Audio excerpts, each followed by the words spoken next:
Good morning, students. Today we are going to start chapter 2nd of Beehive book. Chapter name is The Sound of Music. The chapter is divided into two parts. Part 1, Evelyn Gilliney listens to sound without hearing it, which we have already done. Now it's turn to part 2, The Shehnai of Bismillah Khan. The lesson is about Ustad Bismillah Khan. He was a re-honored Shehnai player in India. He is a legend because he did something which has historical significance. He played the Shehnai on the day India got independence on 15th August 1947 at the Red Fort before the Prime Minister of India, Pandit Jawaharlal Nehru, gave his speech. Before that, Bismillah Khan played the Shehnai in order to signify something auspicious. Something auspicious for the whole country was about to happen. India was about to get freedom, and so on that occasion, Bismillah Khan played the Shehnai, and so he is a legend. Let's move toward the chapter. Emperor Aurangzeb banned the playing of a musical instrument called pungi in the royal residence, for it had a shrill, unpleasant sound. Here, author explained about pungi that emperor Aurangzeb जो थे उन्होंने ban कर दिया था जो pungi है, जो एक म्यूजिकल इंस्ट्रूमेंट है, उसे बैन कर दिया था रॉयल रेजिडेंस में. रॉयल रेजिडेंस मतलब शाही जो निवास है, शाही निवास में राजा ने अपने दरबार में रॉयल रेजिडेंस में क्या है, पुंगी को क्या है कुछ टाइम के लिए जो म्यूजिकल इंस्ट्रूमेंट है उसे क्या है बैन कर दिया था because of its shrill unpleasant sound. Shrill means sharp, तीखी सी, और अनप्लीसेंट क्या हो, जो समथिंग दैट यू डिसलाइक, जिसे हम डिसलाइक करते हो, उसकी तीखी सी और न पसंद आने वाली साउंड की वजह से जो औरंगजेब है उसने पुंगी को बैन कर दिया था. Pungi became the generic name for reeded noise makers. Generic name means a name given to a class और ग्रुप एज अ होल. एक पूरी की पूरी क्लास को और एक ग्रुप को क्या है एक नेम दे दिया जाए, उसे हम जेनरिक नेम कहते हैं. And readed means wind instruments which have reeds like the flute, the clarinet, etc. तो जो पुंगी है वो एक तरह से क्या है एक नॉइस मेकर इंस्ट्रूमेंट बन गई थी. उसकी पूरी की पूरी क्लास को क्या है एक नॉइस मेकर इंस्ट्रूमेंट प्रोक्लेम कर दिया गया था. Few had thought that it would one day B revived. और कुछ लोगों का ये मानना था कि एक दिन ये क्या है वापस आ जाएगी. Revived means brought back to life. तो क्या है ये वापस आ जाएगी. एक कुछ लोग ये मानते थे. कौन वापस आ जाएगी? पुंगी, जो एक म्यूजिकल इंस्ट्रूमेंट थी. A barber of a family of professional musician. Barber की फैमिली थी एक, और वो क्या है प्रोफेशनल म्यूजिशियंस थे. Who had access to royal palace. और उनकी पहुंच कहाँ तक थी? रॉयल प्लेस मीन्स राजा के दरबार तक उनकी पहुंच थी. Decided to improve the tonal quality of the pungi. और उस फैमिली ने डिसाइड किया कि जो पुंगी है उसकी टोनल क्वालिटी को क्या है इम्प्रूव करेंगे.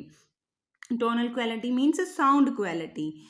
ही choose a pipe with a natural hollow stem that was longer and broader than the pungi. जो वो बाबर था उसने चूज किया एक पाइप को, और क्या है वो अंदर से बिल्कुल हॉलो थी, खाली थी, और वो क्या है पुंगी से थोड़ी सी लॉन्गर थी और ब्रॉडर भी थी. And made 7 holes on the body of the pipe. और इस पाइप की बॉडी पे 7 होल्स बनाए गए।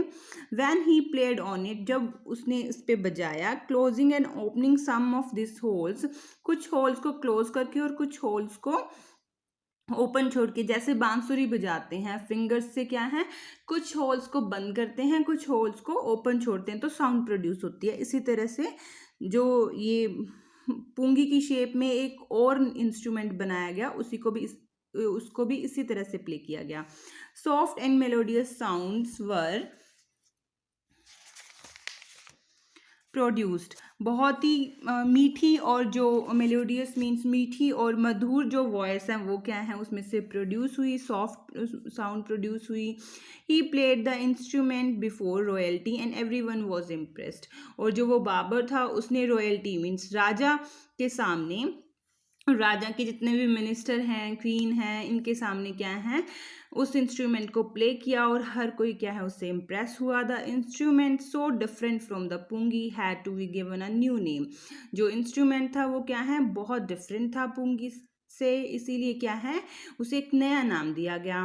एज द स्टोरी गोज, जैसे कि स्टोरी जा रही है, जैसे कि स्टोरी से हमें पता चलता है, since it was first played in the Shah's chamber, क्योंकि ये सबसे पहले कहाँ पे प्ले की गई, शाह पहले राजा को कहते थे, शाह के चैम्बर में इसको बजाया गया, एंड वॉज शाह की कोर्ट में इसको बजाया गया, उनके दरबार में बजाया गया, and was played for by a nai, और क्या है एक नाई के थ्रू इसको बजाया गया, nai means barber. The instrument was named the shehnai, तो ये इसका नेम क्या पड़ गया, शाह से शह और बाबर से नाई, शहनाई।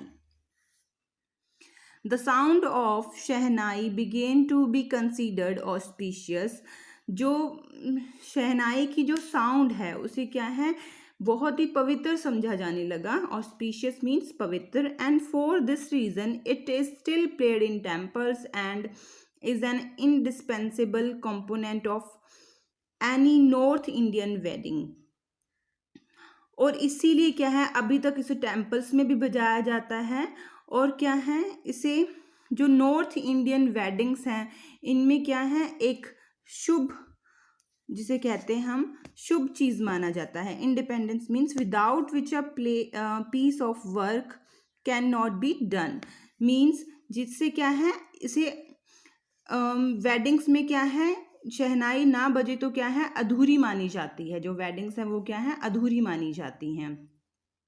In the past, the Shehnai was part of Nobat or traditional ensemble of 9 instruments found at royal courts. Past time में क्या है रॉयल कोर्ट में, राजा की कोर्ट में क्या है 9 जो म्यूजिकल इंस्ट्रूमेंट्स हैं वो रखे जाते थे, और उनमें से एक क्या है ये थी जो शहनाई थी वो थी। नौबत मीन्स 9 जो थिंग्स क्या है 9 हो नंबर में, 9 things in number. Till recently it was used only in temples and weddings. अभी तक क्या है ये temples और weddings में यूज़ की जा रही है। The credit for bringing this instrument on to the classical stage goes to उस्ताद बिस्मिल्लाह खान, और जो क्लासिकल स्टेज पे ले जाने का जो क्रेडिट है वो किसे जाता है, उस्ताद बिस्मिल्लाह खान को जाता है, जो क्या है शहनाई को क्लासिकल स्टेज पे लेके आए हैं। तब तक क्या जो शहनाई टेम्पल्स और वेडिंग्स में ही क्या है तकसीमित थी, वहीं पर आई थी, टेम्पल्स में बजाई जाती थी और वेडिंग्स में, बट आफ्टर दैट जो बिस्मिल्लाह खान है उनको ये क्रेडिट जाता है कि वो क्लासिकल स्टेज पे क्या है शहनाई को लेकर आए।